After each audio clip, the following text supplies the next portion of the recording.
तो चलिए दोस्तों, शुरू करते हैं हम लोग आयुर्वेदा को सीखना देसी भाषा में। आज हम लोग क्रिया शरीर के चैप्टर 10 को पढ़ने वाले हैं। चैप्टर 10 में क्या पढ़ने वाले हैं साहब? चैप्टर 10 का नाम है आहार। आहार मतलब कि भोजन।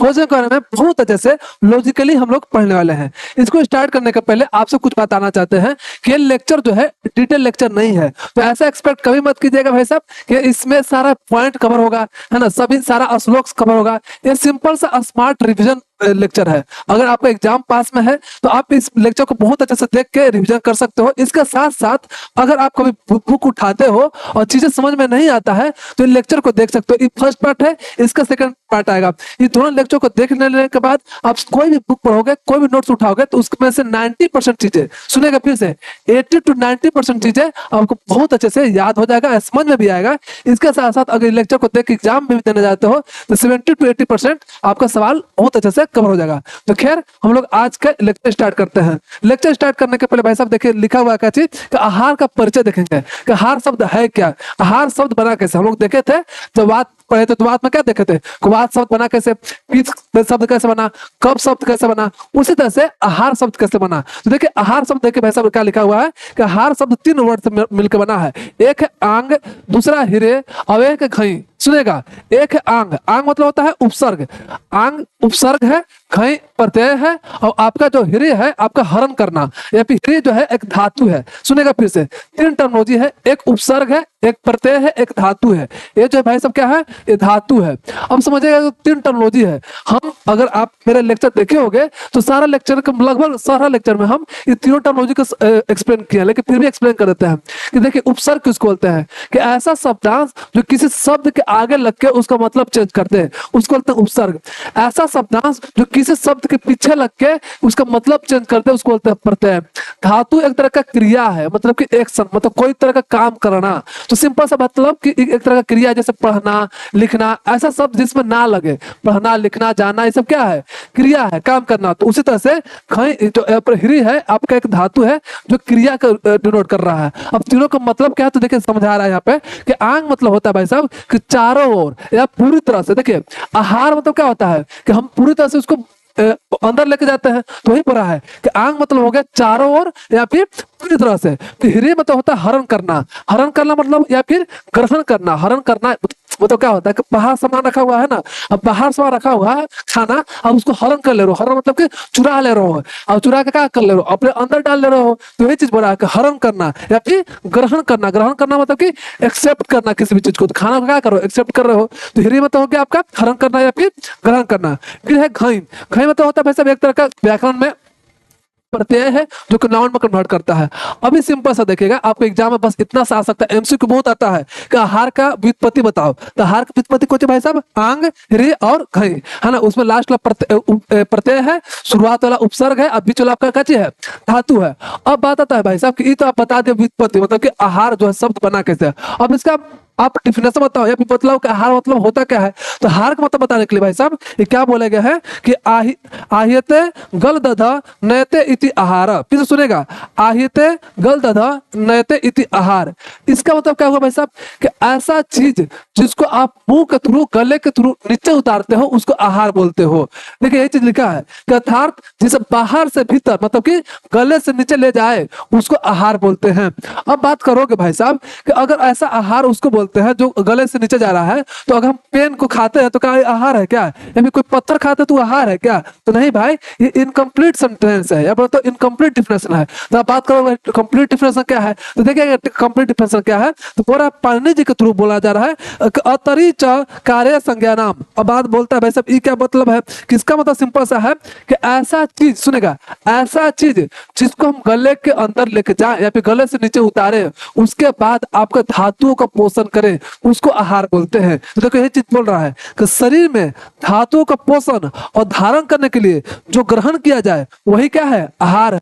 ये आपका कंप्लीट आपका क्या हुआ, डिफिनेशन हुआ। तो ये चीज आपको बहुत अच्छे से समझ में आ गया। अब देखिए क्या है भाई साहब, अब है आपका आहार का परिभाषा। सुनेगा का आहार का परिभाषा क्या है आपका, कौन बताया, महर्षि सांगधर बताया। सुनेगा, आचार्य सांगधर बोलो चाहे महर्षि सांगधर बोल सकते हो। तो आचार्य सांगधर जो है अपने बुक में बताया है भाई साहब, किताब में बताएंगे, कान में आकर आपको बताएंगे नहीं साहब, है ना। तो आपके बुक में बताया है, बुक का नाम भाई साहब कुछ है, देखिए यहाँ पे लिखा हुआ सापू 6/1 मतलब कि सापू 6/1। अब बोलोगे भाई साहब क्या है, भाई साहब सापू क्या है, तो देखिएगा साप और सांगधर, सुनेगा साप और सांगधर संहिता। सांगधर संहिता क्या है, एक तरह का बुक है जो सांगधर द्वारा लिखा गया है। तो साप और सांगधर संहिता हो गया। अब बुक हो गया मतलब कि पूर्व खंड। देखिएगा ये बुक जब लीजिएगा ना कभी, तो बुक जब पढ़ेगा तो 3 खंड बांटा गया है। जैसे आप एनसीईआरटी पढ़े होगे तो एनसीईआरटी में क्या होता है, सेक्शन ए सेक्शन बी, मतलब पार्ट ए पार्ट में, मतलब देखते होंगे ना कि कुछ जो पार्ट में कुछ चैप्टर था है ना, सेकंड पार्ट में अलग चैप्टर था, तो मतलब कि एक सेक्शन वाइज बांट दिया गया है। तो पूरे बुक को 3 सेक्शन बांटा गया है। पहला सेक्शन का नाम था प्रथम खंड, दूसरा सेक्शन का नाम है कौन भाई साहब मध्यम खंड, और लास्ट है उत्तरखंड। तो उसमें से आपका जो है भाई साहब पूर्व खंड मतलब कि पहला खंड के चैप्टर नंबर 6 जो शुरुआत का अंक रहता है वो चैप्टर नंबर रहता है, और ये जो लिखा रहता है श्लोक नंबर, ये श्लोक नंबर है। भाई साहब इतना जोड़ देकर क्यों बता रहे हैं, तो आपके एमसीक्यू में पूछा जा सकता है कि जो ये डिफिनेशन बताने वाले साहब, पूछा जा सकता है कि डिफिनेशन जो है ये कहाँ से लिया गया है। तो याद रखेगा सांगधर संहिता पूर्व खंड के अध्याय नंबर 6 और श्लोक नंबर 1 से ये चीज लिया गया है। अब क्या चीज लिया गया है भाई साहब, तो आहार का जो है 4 चीज भाई साहब परिभाषा 4 चीज से एक्सप्लेन किया गया है। और 4 वर्ड क्या क्या है, तो देखिए पहला वर्ड क्या है, प्रियनन, सुनेगा प्रियनन। प्रियनन मतलब भाई साहब कि जिसको खाने से, सुनेगा ऐसा चीज जिसको खाने से आपका मन तृप्त होता हो, जिसको खाने से मन तृप्त होता हो उसी को बोलते हैं प्रीणन। जैसे कि आप मान लीजिए कोई रोगी है ना, और रोगी जो खाना खाता है तो उसका मन तृप्त होता है, नहीं तृप्त होता है। या फिर मान लो कोई गुस्सा में है, या फिर बोलो तो टेंशन में है, और जब टेंशन में रहता है तो खाना खिलाता है साहब, नहीं खाना खिलाता है। तो कहीं ना कहीं क्या होगा, उसके लिए भोजन उतना अच्छा से काम नहीं कर रहा है जितना स्वास्थ्य व्यक्ति के लिए काम कर रहा है। फिर से सुनेगा सिंपल सा कि अगर कोई मान लीजिए टेंशन में वो खाना खा रहा है तो उसके लिए भोजन उतना अच्छा से काम नहीं करेगा जितना अच्छा जो स्वस्थ व्यक्ति खाएगा उसके लिए काम करेगा। क्यों, क्योंकि आहार का डिफिनेशन सांगधर जी बोल रहे हैं कि जो होता है प्रियनन मतलब कि वो मन को तृप्त करता है। फिर भाई साहब क्या बोल रहा है, दूसरा होता है सौघो बलकृत। सौघो बलकृत मतलब भाई साहब कि जो ग्रहण करते के साथ, सुनेगा ग्रहण करते के साथ आपका इंस्टेंट एनर्जी दे, मतलब कि ग्रहण करने के बाद क्या होता है इंस्टेंट एनर्जी दे, उसी को बोलते हैं सधो बलकृत। सिंपल सा समझ में आया भाई साहब, जस्ट लाइक बोलो कि ग्लूकोज, जब ग्लूकोज लेते हो आप तो क्या होता है कि जैसे आप ग्लूकोज लोगे तो क्या होगा कि आपको तुरंत इंस्टेंट एनर्जी देता है। तो ऐसे बोल रहा है कि ऐसा आहार जो तुरंत आपका भोजन करते ही आपको एनर्जी दे उसी को आहार बोलेंगे। किसका अकॉर्डिंग, आपके सांगधर के अकॉर्डिंग। भाई तीसरा क्या बोला भाई साहब, तीसरा क्या गुण होना चाहिए, देह धारक। देह धारक मतलब कि शरीर के घटकों को धारण करे। सुनिएगा फिर से, जो शरीर के देह को घटक जो है देह के घटक को धारण करता है उसी को आहार बोलते हैं। तीसरा उसका प्रॉपर्टी है आहार का। अब बात आता भाई साहब कि घटक क्या क्या है, तो याद रखिएगा घटक मतलब कि क्या क्या उसका कंपोनेंट है। शरीर का कंपोनेंट क्या है, दोष है, धातु है ना, मल है। 3 चीज है ना, दोष धातु मल, ये 3 चीज को धारण करता है आपका आहार। अगर आप खाना खाओगे अच्छा से तो आपका दोष भी अच्छा से रहेगा, बैलेंस में रहेगा, आपका आपका क्या बोलते हैं मल बैलेंस में रहेगा, और आपका धातु भी बैलेंस में रहेगा। सातों धातु आपको पता ही है, रस रक्त मांस में दस्ती मज्जा शुक्र, ये सातों धातु जब बैलेंस में तब रहेगा जब आप आहार लेते हो। तो ये चीज बोले है देह धारक। तो ये चीज देखो लिखा हुआ है कि शरीर के घटकों को क्या करता है भाई साहब, धारण करता है। फिर लास्ट जो है विवर्धन। विवर्धन मतलब कि आयु, तेज, उत्साह, स्मृति और ओज को बढ़ाता है। फिर से सुनेगा, आयु बढ़ाता है। मान लो खाना खाना छोड़ दोगे, और जब खाना खाना छोड़ दोगे तो क्या होगा, आप मर भी सकते हो, है ना। तो इसलिए बोलता है कि भाई आयु बढ़ाता है। दूसरे के साथ साथ तेज, है ना, आपको मेमोरी पावर को ठीक करेगा। उत्साह, अगर खाना खाता है तो क्या उत्साहित होता है। अब 4 दिन खाना नहीं खाकर देख लो एक बार, है ना, हालत खराब हो जाएगा आपका, तो उत्साह देता है। इसके साथ साथ मेमोरी, स्मृति, है ना। और ओज, ओज मतलब बोल सकते हो आम भाषा में बोल सकते हो इम्यूनिटी। तो आपका इम्यूनिटी प्रोवाइड कौन करता है, आपका भोजन करता है ना। जिसे बोला है भाई साहब कि आहार केवल भूख शांत करने का माध्यम नहीं है, जीवन का क्या है, आधार है। आपको समझ में आ रहा होगा भाई साहब कि जो है ऐसा नहीं कि खाली भूख मिटा रहा है, जीवन का आधार है। क्यों कि देखो दोष को बैलेंस कर रहा है, धातु को बैलेंस कर रहा है, आपका मल को बैलेंस कर रहा है, आपके यहाँ तक देखो तेज बैलेंस कर रहा है, आपका ओज को ठीक कर रहा है, आपका स्मृति ठीक कर रहा है। तो इतना सारा चीज जो है आपका आहार करता है। तो ये चीज आपको बहुत अच्छे से समझ में आया होगा। अब बात आ रहा है भाई साहब आहार का महत्व क्या है, आहार का इंपोर्टेंस क्या है। तो आहार का इंपोर्टेंस तो पहले समझ में आया होगा, लेकिन फिर भी देखो कि क्या है, जो कि देखो VVI लिखा हुआ भाई साहब एग्जाम पॉइंट के व्यू से कि क्या आहार को बोला जाता है महाभेषज। सुनेगा, आहार को बोला जाता है महाभेषज। महाभेषज मतलब भेषज मतलब होता है दवा, है ना, मेडिसिन। तो ये मेडिसिन भी महान मेडिसिन है ना, ये ग्रेट मेडिसिन है। भाई इसके पीछे क्या लॉजिक है जिससे आचार्य लोग आहार को मेडिसिन बोले हैं, मतलब कि ग्रेट मेडिसिन बोले हैं। तो इसके पीछे 2 रीजन है। पहला रीजन ये है कि भाई साहब भोजन करने से आपको बीमारियां नहीं होगा। अगर आप सही भोजन करते हो, आपको पता ही है कि आयुर्वेद जो है दो चीज पे काम करता है, एक आहार पे, एक विहार पे, मतलब कि एक भोजन पे और विहार मतलब कि लाइफ स्टाइल के। दोनों चीज अगर आपका बैलेंस रहता है तो आप बीमार नहीं होते हो। तो वही चीज बोल रहा है कि आपका आहार बहुत अच्छा रहेगा, आप बैलेंस डाइट लेते रहोगे तो बीमार नहीं पड़ोगे, दवाई लेने की जरूरत ही नहीं है। इसलिए आपका एक तरह का दवा का काम करता है। दूसरा भाई साहब, दूसरा ये बताया गया है कि आहार जो है, अगर मान लीजिए कि आप दवा खा रहे हो, ठीक है, अब दवा खा रहे हो, भोजन खा ही नहीं रहे हो, डॉक्टर के पास गए, डॉक्टर जी बोले कि देखिए डॉक्टर साहब बीमार हैं तो आपको दवा लिख देख लीजिए भाई साहब, दवा खाइएगा सुबह शाम। दवा तो खा रहे हो लेकिन खाना नहीं खा रहे हो, तो दवा अगर बिना खाना के खा रहे हो तो कोई काम का चीज नहीं है। इसलिए बोला गया है आचार्यों के द्वारा कि क्या भाई साहब, महाभेषज है। तो ये चीज जो बोले हैं, ये चीज लिखा है कि अगर वह दवा है और बीमार होने के पर नहीं देती है ना, मतलब आहार वह दवा है जो बीमार होने पर नहीं देते, बीमार बिना नहीं हो फिर भी आप दवा खाते हो, सॉरी आहार लेते हो, है ना। इसके साथ बोला है कि अगर कोई बीमार है तो बिना सही खान पान का कोई दवा काम नहीं कर सकती। जो बात बताया वही चीज लिखा हुआ है। अब बात आता है भाई साहब त्रय उपस्तंभ, सुनेगा कि त्रय उपस्तंभ क्या है। त्रय मतलब होता है तीन, उपस्तंभ देखिए आपका त्रिस्तंभ होता था। त्रिस्तंभ मतलब तीन पिलर। तीन पिलर कौन कौन था आपका, ऐसा बोला जाता है कुछ दोष धातु अमल, दोष धातु अमल को तीन पिलर बोला जाता है। आपका शरीर जो है तीन पिलर पर रुका हुआ है। जैसे सब पर समझिएगा क्या भाई साहब कि जैसे घर बनाते हो आप, तो घर में तीन को मतलब कि पिलर होता है कि नहीं, तीन होता है, कितना भी पिलर हो, पिलर क्या करता है कि घर को एक तरह का बैलेंस प्रोवाइड करता है, मतलब घर को गिरने से बचाता है। उसी तरह से शरीर को एक तरह का पिलर का काम करता है। तीन पिलर है, कौन कौन, दोष धातु और मल, ये तीनों पिलर है। इसके साथ साथ यहाँ पे बोला गया है त्रय उपस्तंभ, मतलब कि तीन यहाँ भी है लेकिन उपस्तंभ, स्तंभ नहीं है, उपस्तंभ। जस्ट लाइक एक प्रिंसिपल होते हैं, एक वाइस प्रिंसिपल होते हैं, उसी तरह से हम बोल रहा है कि त्रय उपस्तंभ, मतलब कि ये भी पिलर है लेकिन सब पिलर है। सब पिलर मतलब पिलर से छोटा भाई है एक तरह का। और कौन कौन है सब भाई साहब, तो पहला आहार, दूसरा है निंद्रा और तीसरा है ब्रह्मचर्य। एग्जाम में बार बार पूछा जाता है, फिर सुनेगा, एग्जाम में बार बार पूछा जाता है कि त्रय उपस्तंभ कौन कौन सा है। तो आहार है आपका, दूसरा है निद्रा और तीसरा ब्रह्मचर्य। बोला जाता है भाई साहब तीनों को अगर बैलेंस रखते हो आप तो आप बीमार कभी नहीं पड़ते हो, क्योंकि यही है पिलर, आपका शरीर को बना कर रखता है। बात आता है भाई साहब आहार से क्या होता है, तो आहार से होता है आपको पोषण मिलता है ना, आहार से आपको पोषण मिलता है। इसके साथ भाई साहब निद्रा, आपको देखते ही होगा कि आप बहुत ज्यादा थक जाते हो तो जब सो कर उठते हो तो क्या होता है, आप थोड़ा सा रिफ्रेश फील करते हो। क्यों, क्योंकि जब सोते हो तो शरीर का क्या होता है, मरम्मत होता है। तो निद्रा से क्या होता है भाई साहब, शरीर का मरम्मत है, मतलब कि रिपेयर होता है। अब ब्रह्मचर्य करने से क्या होता है कि आपका मानसिक और शारीरिक जो है बल मिलता है। ब्रह्मचर्य करने से क्या होता है, आपका शारीरिक और मानसिक आपका बल मिलता है। और ब्रह्मचर्य कैसा होता है, मतलब सिंपल सा है। ब्रह्मचर्य मतलब बहुत ब्रॉड टर्म है। ब्रह्मचर्य में क्या होता है कि हम लोग जो है गंदा विचार नहीं लाते हैं, है ना। इसके साथ साथ बेवजह का मतलब कि क्या बोलते हैं, मैथुन नहीं करते हैं, तो ऐसा ब्रह्मचर्य में आता है। तो सिंपल सा बोलेगा तीनों चीज जो है आपको अगर बैलेंस रहता है तो आपका क्या कर सकते हो, आप बोल सकते हो कि आपका बीमार होने का चांस बहुत कम है। अब देखिए टर्म है यहाँ पर जी, यहाँ पे क्या भाई साहब, अनपुरुष।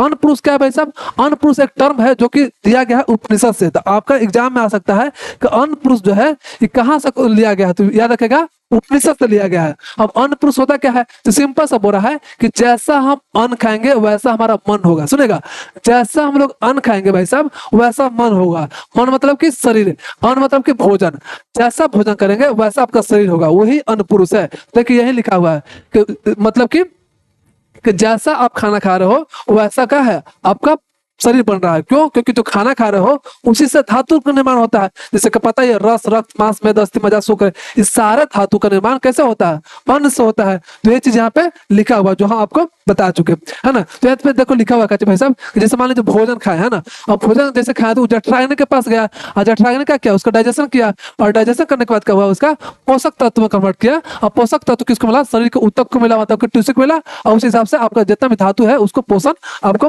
मिल गया। अब बात आता है कि इससे जो भोजन से हम लोग देख रहे हैं इंपॉर्टेंट है ना, तो इंपॉर्टेंस ऑफ फूड। तो फूड का इंपॉर्टेंस क्या भाई साहब कि आपका कॉम्प्लेक्शन, मतलब कि वर्ण जो है आपका जो बॉडी का वर्ण, अगर आप भोजन अच्छा से करते हो, जैसे विटामिन ई, विटामिन सी, ये सब क्या करता है, स्किन को ग्लो करता है। तो यही पूरा है आपका ऐसा खाना खाना चाहिए जिसमें विटामिन ई हो, जिसमें विटामिन सी हो। तो यही पूरा है कि कॉम्प्लेक्शन को ठीक करता है। फिर आपका सुस्वर मतलब कि वॉइस को ठीक करता है, और प्रतिभा मतलब इंटेलेक्चुअल बोलो या फिर बोलो इंटेलिजेंस पावर जो है आपको इंक्रीज करता है। ये सब कौन करता है, आपका भोजन करता है। तो बहुत अच्छा से आपको समझाया। देखिए आपको पढ़े होंगे ओमेगा 3 फैटी एसिड। तो ओमेगा 3 फैटी एसिड किसमें होता है? मछली में ज्यादा पाया जाता है ना। तो ओमेगा 3 फैटी एसिड जब लेते हो तो भोजन वो क्या है? एक तरह का भोजन है। तो भोजन जब लेते हो तो उससे क्या होगा? आपका इंटेलिजेंस पावर बढ़ सकता है। तो ये सब चीजें जो है आपको भोजन से मिलता है। अब बात आता है भाई साहब कि हम लोग आहार का वर्गीकरण करेंगे। फिर से सुनेगा, हम लोग जो है आहार का वर्गीकरण करेंगे। वर्गीकरण किस तरीके से करेंगे भाई साहब? तो पहला वर्गीकरण है भाई साहब कि एक प्रकार का होता है। सुनेगा, पहले है एक प्रकार का, है ना। तो सिंपल सा बुरा है जो निगलने योग है उसी को आहार बोलते हैं, है ना। एक प्रकार में है कोची भाई साहब जो निगलने योग है, जो कि इनकम्प्लीट है, इसीलिए सबसे ज्यादा ये इंपॉर्टेंट नहीं है। मेन भाई साहब का आहार को दो तरीके से यहाँ पे बांटे हैं, एक योनि भेद के अकॉर्डिंग और एक यहाँ पे प्रभाव भेद के अकॉर्डिंग। योनि भेद मतलब कि कहाँ से मिल रहा है, योनि मतलब कि रिसोर्स या बोलो तो सोर्स का, क्या सोर्स है उसका, मतलब कि खाना जो मिल रहा है, भोजन मिल रहा है, वो क्या सोर्स से मिल रहा है, किस सोर्स से मिल रहा है। और सोर्स दो तरह का होता है, एक प्लांट एक एनिमल। तो यहाँ पे लिखा हुआ है एक स्थावर मतलब कि प्लांट और एक जांगा मतलब कि एनिमल। स्थावर मतलब होता है स्थित रहने वाला, अस्थावर मतलब कि स्थित रहने वाला। प्लांट क्या है? स्थित रहता है, कहीं घूमता उमता तो नहीं आपके जैसा। वही बड़ा है जो स्थावर मतलब जो प्लांट है वो अगर वहां से मिलता है तो वो हो गया स्थावर, है ना। और एक होता है जांगम जो कि आपको एनिमल्स मिलता है। जैसे आपको अगर बोले कि फल सब्जी और अनाज ये सब कहाँ से मिलता है? स्थावर से मिलता है। उसी तरह से दूध मांस और अंडा ये कहाँ से मिलता है? आपका जांगम से मिलता है। बहुत अच्छे से समझ में आया। अब आता है प्रभाव भेद से। कब मान लो आप जो खाना खाते हो तो खाना खाने के बाद कभी कभी क्या होता है कि ऐसा खाना खाते हो जिससे आपका क्या बोलते हैं स्वास्थ्य बहुत अच्छा रहता है, मतलब हेल्दी रहता है। और जैसे मोमोज खा लिया है ना तो क्या कर रहा है? आपका शरीर के लिए क्या है? हानिकारक है। वही चीज हो रहा है कि एक होता है प्रभाव भेद से, मतलब कैसा आपका शरीर पे इफेक्ट कर रहा है। सॉरी, पहला है हितकर जो आपके बॉडी के लिए अच्छा है, और एक है अहितकर जो आपके बॉडी के लिए अहितकर है, मतलब कि अच्छा नहीं है। उससे क्या होता है कि दोष उत्पन्न हो सकते हैं, जो दोष है आपका इम्बैलेंस हो सकते हैं। तो आपको बहुत अच्छे से समझ में आया भाई साहब कि एक था योनि भेद से, एक है प्रभाव भेद से। योनि भेद से कौन कौन था? एक स्थावर था, एक जांगम था। और प्रभाव भेद से क्या था? दो कौन कौन? एक हितकर था, एक अहितकर था। तो आपको बहुत अच्छे से याद हो रहा होगा, है ना। अब देखिए भाई साहब दूसरा पार्ट है यहाँ पे कोची भाई सुश्रुत के अकॉर्डिंग। सुनेगा, सुश्रुत के अकॉर्डिंग जो है आहार का वर्गीकरण किया गया है जो कि बहुत वीवीआई है।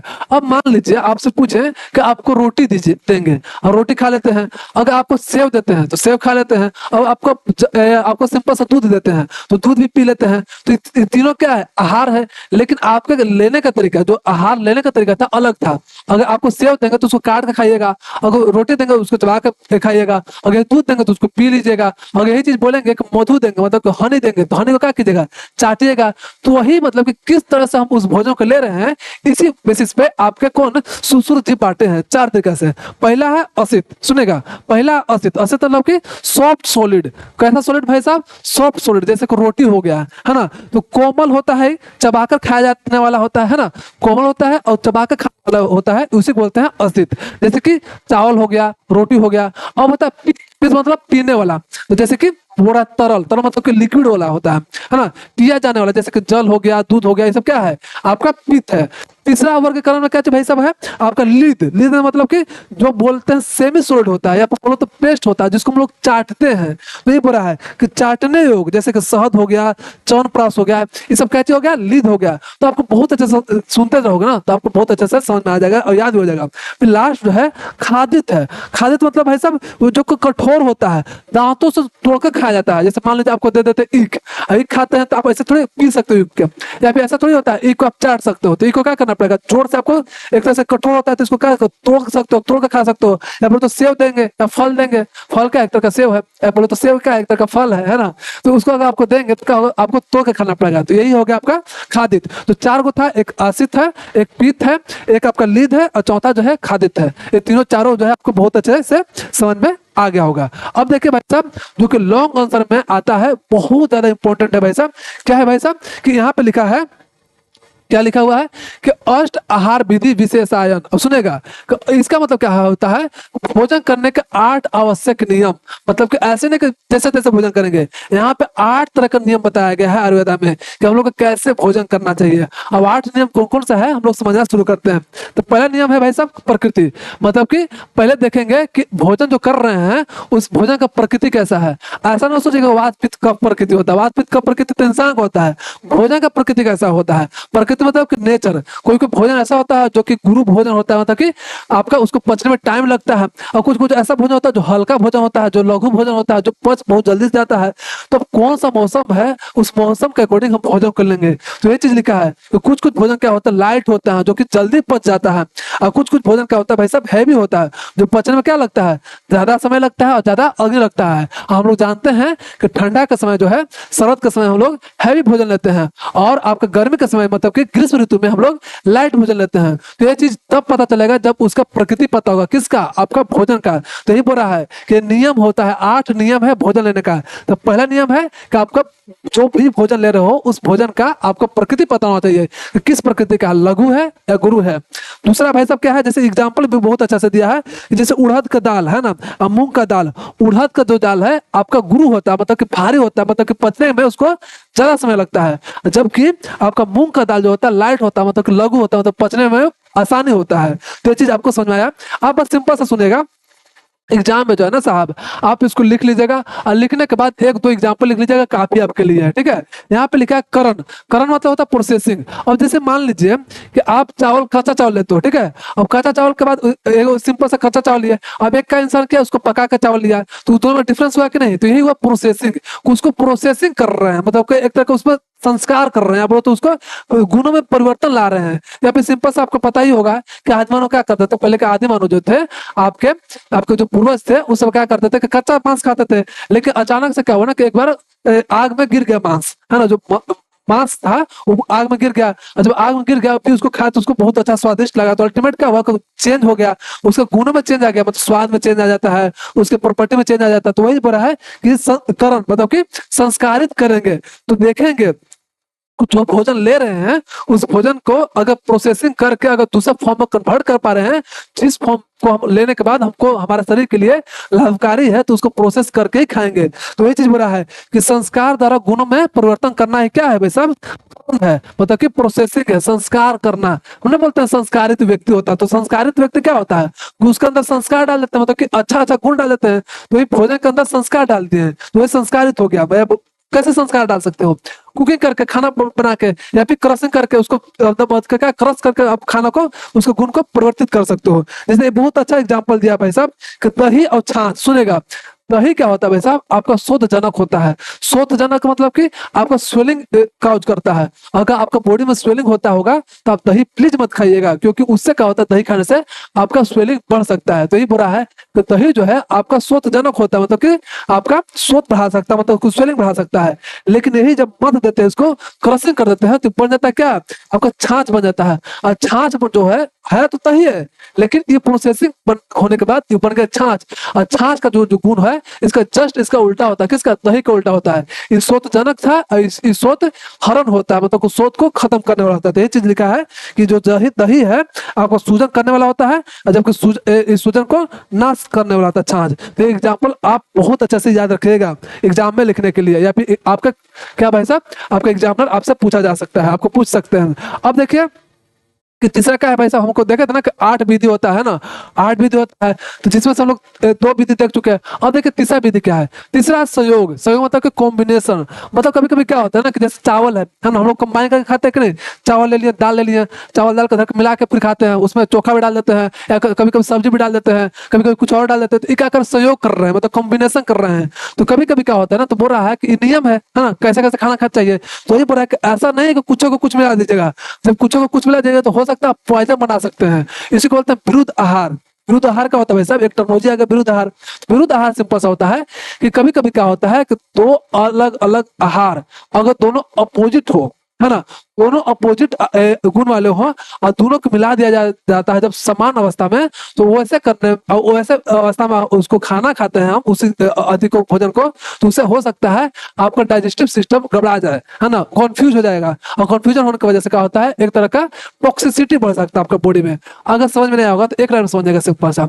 मान लीजिए कोई ए भोजन है, एक बी भोजन है, ठीक है। ए भोजन का कोई गुण है ना, शीत वीर है, अगर बोले वीर मतलब कि पोटेंसी, है ना, तो शीत वीर है। अब एक का है आपका उष्ण वीर। तो शीत और उष्ण क्या है, एक दूसरे को उल्टा है। शीत मतलब क्या होता है, ठंडा। उष्ण मतलब क्या होता है, गर्म। तो एक है शीत वीर, एक है उष्ण वीर, और दोनों को मिला दिया और दोनों को समान अवस्था में ला दिया। और दोनों को जब समान अवस्था में ला दिया तो ये बन गया विरुद्ध आहार। विरुद्ध मतलब कि एक दूसरे के विरुद्ध में है, मतलब कि अपोजिट में है। आहार मतलब कि खाना, तो विरुद्ध आहार मतलब कि अपोजिट प्रॉपर्टी वाला आहार खाना। ये दोनों को जब मिला देते हैं, इसको जब खाते हैं तो आपके अंदर जो है टॉक्सिटी काउज कर सकता है, मतलब कि जहर बन सकता है। तो ये चीज बोल रहा है कि आपको ध्यान देना होगा जब खाना खाते हैं। तो ये नियम है भाई साहब कि ध्यान दीजिए कि कहीं गलती से भी विष ना बच जाए। इसे बोला गया संयोग। जैसे एक जो एग्जाम्पल दिया था ना भाई साहब, आपका ए और बी, तो ए में मान लीजिए एग्जाम्पल मधु, अब बी में मान लीजिए घी। मधु और घी को याद रखेगा ध्यान से, मधु और घी को अगर समान अवस्था में बोलो तो समान मात्रा में जब मिलाते हो तो ये बनता है विरुद्ध आहार। और विरुद्ध आहार खाने के बाद आपका शरीर में टॉक्सिसिटी प्रोवाइड, मतलब टॉक्सिसिटी मतलब कि क्रिएट कर सकता है। तो ये बोला है कि दो द्रव को मिलना, क्या दो द्रव के मिलने से क्या होता है, नए गुण उत्पन्न होते हैं, उसी को बोला जाता है संयोग। अब देखो नए गुण जो मिला, हो सकता है अच्छा मिले, अच्छा बने, या हो सकता है खराब बने। सिंपल सा समझिएगा तो मधु अगर आपसे बोले मधु में तो क्या होता है, हनी। हनी क्या है, तो बोले कि बहुत अच्छा है। अगर आपको बोले घी, घी क्या है, बहुत अच्छा है। लेकिन दोनों के जब समान अवस्था मिला दिया तो क्या हो गया, जहर बन गया, विष बन गया। इसलिए ध्यान से जो भी चीज मिला रहा हो तो ध्यान से मिलाया कीजिए। फिर बड़ा राशि, मतलब कि ध्यान दीजिएगा कि कितना खाना है। ऐसा नहीं कि शादी में गए किसी के, है ना, पूरा ठूस ठूस के खा लिए, तो ऐसा भी नहीं करना है, इससे आप बीमार पड़ सकते हो। तो इसलिए राशि का ध्यान रखिएगा। राशि मतलब कि क्वांटिटी। तो ये बड़ा भाई साहब आहार की मात्रा जो है निर्धारण करना चाहिए, है ना। अब देखिए राशि में दो टर्म है, एक सर्वग्रह है, एक परिग्रह है। सुनेगा फिर से, एक सर्वग्रह है, एक परिग्रह है। सर्वग्रह में तो क्या होता है कि पूरा, मतलब मान लीजिए थाली है, ठीक ना, ये थाली में चावल रोटी सब चीज है, और जितना भी आपको दे दिया गया खाना, है ना, सारा खाना को पूरा दम दम लगा खा लिए, तो उसको बोलते हैं सर्वग्रह। फिर सुनेगा पूरा खाना बिना मतलब बिना काउंट किए कि कितना रोटी है, कितना चावल है, कितना सब्जी है, ऐसा कुछ नहीं देखे, अब सारा जो भी मिला आपको पूरा मुंह में डाल लिए, उसको बोलते हैं सर्वग्रह। एक परिग्रह का होता है भाई साहब कि आप सिलेक्टेड कर रहे हो कि हाँ भाई साहब हमको प्रोटीन की कमी है तो ऐसा सा खाना खाएंगे, या फिर प्रोटीन और सामान ज्यादा खाएंगे। हमारा हमारा अंदर बहुत ज्यादा कार्बोहाइड्रेट पहले से है, तो हम खाना में ध्यान देंगे। जो थाली तैयार करेंगे खाना का, तो थाली हम ऐसा तैयार करेंगे जिसमें कार्बोहाइड्रेट कम हो, क्योंकि हमारा शरीर में कार्बोहाइड्रेट पहले से ज्यादा है और प्रोटीन मेरे अंदर कम है। तो हम देखेंगे को ऐसा खाना रखेंगे थाली में जिसमें प्रोटीन ज्यादा हो, है ना। तो यही चीज बड़ा है, उसको बोलते हैं परिग्रह। तो देखिए सर्वग्रह में बुरा है कि संपूर्ण भोजन की कुल मात्रा को बोलते हैं हमको सर्वग्रह। और परिग्रह क्या है सब, अलग अलग घटकों की मात्रा, जैसे कि एक रोटी हो गया, एक कटोरी दाल हो गया, ठीक है, वह हम सेलेक्ट कर रहे हैं, तो ये हो गया परिग्रह। अब बहुत अच्छा याद रखेगा कि मोटापा अगर है, बहुत ज्यादा मोटापा है, तो आपको सर्वग्रह पर थोड़ा सा कम करना चाहिए, है ना। यही बोला है मोटापे में सर्वग्रह क्या करना चाहिए, कम करना चाहिए। और कुपोषण है, मान लीजिए कोई कुपोषित आदमी है जिसमें प्रोटीन का आपका क्या डिफिशियंसी है, तो आपको परिग्रह तरीके से खाना चाहिए, मतलब कि सिलेक्टिव भोजन करना चाहिए। तो आपको बहुत अच्छा समझ में आया भाई साहब कि चौथा जो है राशि है। पांचवा क्या है भाई साहब, देश। देश मतलब कि कैसा वो हैबिचुएट है, मतलब कि कैसा वहाँ का हैबिट है, मैं ये बोलो तो कैसा वहाँ का जियोग्राफिकल एरिया है। दो तरह का जियोग्राफिकल एरिया माना जाता है आयुर्वेदा में। एक क्या माना जाता है, एक माना जाता है आपका, एक आपका माना जाता है मरुस्थल टाइप के, है ना। एक मरुस्थल टाइप का जहाँ पे वात प्रकृति प्रधान हो, है ना। और एक होता है भाई साहब क्या चीज, शीत, है ना, जहाँ पे ठंडा प्रदेश। ठंडा प्रदेश में क्या होता है आपका कफ प्रधान होता है। तो ये बोल रहा है कि देश पे भी डिपेंड करता है, मतलब कि आपका हैबिचुएट पर डिपेंड करता है। तो ये बोल रहा है कि हिमालय, अगर मान लीजिए हिमालय के पास जाते हैं और वहां का जब औषधि उठाइएगा तो वहां का औषधि क्या होता है, भारी होता है। क्यों, क्योंकि वहां जो है आपका कफ प्रकृति ज्यादा होता है, बलवान होता है। जबकि यही मरुस्थल में जब जाएगा, मरुस्थल को कोई सामान उठाओ या मरुस्थल को कोई भोजन खाद्य पदार्थ उठा कर क्या हो गए, है ना, मतलब सिंपल सा खाद्य पदार्थ, मतलब कि अगर मान लीजिए मरुस्थल में कोई ऐसा खाना जो वहाँ मरुस्थल में ही उपजता है या बनता है, तो वहां का जब खाना खाओगे तो क्या होता है, लघु होता है और रुक्ष होता है। क्यों, क्योंकि वात वहाँ प्रधान होता है। वही बुरा है कि राजस्थान में रहने वाले लोगों को अस्निग्ध जो है जरूरत होता है। क्यों, अस्निग्ध क्या है, आपका क्या करता है, वात को कम करता है। मरुस्थल में आपका वात पहले से बढ़ा हुआ था, है ना, तो उसको कम कौन करता है, आपका आपका अस्निग्ध। अस्निग्ध मतलब कि ऑयली वाला सामान, जैसे कि घी हो गया, तेल हो गया, ये सब चीज खाना चाहिए जिससे आपका वात बैलेंस रहे। तो ये हो गया आपका पांचवा जो है देश हो गया। नेक्स्ट अष्ट आहार विधि में क्या है, नेक्स्ट काल, मतलब कि समय, समय के अकॉर्डिंग खाना चाहिए। भाई समय के अकॉर्डिंग कैसे खाना चाहिए, तो बोल रहा है एक है नीतिज्ञ। नीतिज्ञ भाई साहब ऋतु के अनुसार, मतलब कि ऋतु के अनुसार मतलब बताया था ना कि जैसे गर्मी के दिन में हम लोग को हल्का खाना चाहिए, लेकिन ये ठंडा के समय में, ठंडा के समय क्या खाना चाहिए, भरपेट खाना चाहिए। क्यों? क्योंकि गर्मी के दिन में क्या होता है कि आपका अग्नि अच्छा से काम नहीं कर रहा होता, जबकि ठंडा में अग्नि जो है बहुत अच्छा से काम कर रहा है, मतलब डाइजेस्टिव फायर जो है बहुत अच्छा से काम कर रहा होता है, इसलिए हम लोग को जल्दी जल्दी भूख लगता है। तो ये बुरा है कि आपको नीतिज्ञ मतलब ऋतु के अनुसार आपको खाना चाहिए, मतलब सर्दी में भारी खाना खाना चाहिए और गर्मी में क्या खाना चाहिए, आपका हल्का खाना चाहिए। और फिर एक है अवस्थिक। अवस्थिक मतलब भाई साहब रोगिक अवस्था, मतलब कि डिजीज स्टेज। मान लीजिए कि कोई स्वस्थ व्यक्ति है, तो जो स्वस्थ व्यक्ति है, जो हेल्दी व्यक्ति है, तो उसका खाना अलग होता है, और जो अस्वस्थ है, जो डिजीज किसी तरह का बीमारी से गुजर रहा है, तो उसका खाना अलग होता है। उसको बोलते हैं भाई क्या कि खिचड़ी खाइए, है ना। तो ये चीज जो है आपका काल के अकॉर्डिंग, मतलब समय के अकॉर्डिंग डिपेंड करता है आपका खाना का क्या नियम होना चाहिए। फिर जो सातवां है भाई साहब उपयोगस्तता, मतलब कि भाई साहब रूल। रूल क्या है भाई साहब कि देखिए कि खाना कब खाना चाहिए, तो खाना तब खाना चाहिए जब आपका खाना, पहला जो खाना खाया हुआ है वो आपका डाइजेस्ट हो चुका है, मतलब कि जीर्ण हो चुका है। जीर्ण मतलब कि डाइजेस्ट हो चुका है। अब बात आता है भाई साहब कि कैसे पता चलेगा कि जो खाना खाया तो वो मतलब कि आपका डाइजेस्ट हो चुका है। तो याद रखिएगा कि अगर ढकार आए, देखिए लिखा हुआ है कि अगर ढकार शुद्ध है ना, ऐसा नहीं कि ऐसा ढकार कभी कभी आता है जो एसिडिक थोड़ा सा होता है, तो ऐसा ढकार नहीं, शुद्ध ढकार आए। इसके साथ साथ आपको लगे कि भूख लगा है ना, या थोड़ा सा पेट में क्या हो, थोड़ा सा हल्का फील हो, तो आप समझ जाइए कि आपका भोजन जो है पूरा पच गया है, अब आप भोजन कर सकते हो। तो ये बुरा है कि आहार सेवन का नियम क्या है भाई साहब कि जीर्ण होने पर खाना खाना है। जीर्ण मतलब कि डाइजेस्ट, डाइजेस्ट जब हो गया है तो आपको खाना खाना है। ये सब जो है आपका कोचिंग के अकॉर्डिंग है भाई साहब, ये रूल है आपका उपयोगस्तता। अब ये है उपभोक्ता। उपभोक्ता मतलब कि यूजर के अकॉर्डिंग है, मतलब कभी कभी क्या होता है ना कि कोई खाना किसी के लिए फिट बैठता है, किसी के लिए अच्छा नहीं होता है। जैसे मान लीजिए कि आपका कोई दोस्त है, वो खूब कुछ ऐसा चीज खाता है जिससे बीमार नहीं पड़ता है, आप वो चीज खाए तुरंत ही बीमार पड़ गए। तो ये जो है डिपेंड करता है प्रकृति पे भी, है ना। सबका अपना अपना प्रकृति होता है, सबका अपना अपना डाइजेस्टिव सिस्टम अलग अलग होता है। डाइजेस्टिव सिस्टम तो एक ही होता है भाई साहब, डाइजेस्टिव कैपेसिटी अलग अलग होता है। तो ये चीज बोल रहा है कि भोजन करने वाला व्यक्ति जो है आपका, उसका हैबिट कैसा है, मतलब कि उसका कभी कभी क्या होता है कि कोई तीखा खूब खाता है। जैसे मान लो हम तीखा खाए, है ना, और तीखा मेरा आदत नहीं तीखा खाने का, लेकिन हम तीखा जब खाएंगे तो क्या होगा कि मेरा पेट जलने लगेगा। लेकिन कोई कोई क्या होता है कि तीखा खाने का बहुत आदत होता है लोग का, तो आराम से तीखा आदमी खाता है, पेट वूट नहीं चलता है। तो वो सब किस पर डिपेंड कर रहा है, उसके आपका व्यक्तित्व पर, उसका आपका प्रकृति पर, ये सब चीज पे भी डिपेंड करता है ना। तो ये सारा चीज जो है आपको बहुत अच्छा से अष्ट आहार विधि जो है आपको अच्छा समझ में आया कि 8 नियम है जिस नियम के तहत हमको भोजन को करना चाहिए। यहाँ यहीं पे आज हम लोग रहने देते हैं। इसी तरह से पढ़ते रहिए और जिंदगी में कुछ बेहतर कीजिए। इसके बाद जब सेकंड लेक्चर आएगा तो उसको देख लीजिएगा। तब तक के लिए नमस्कार।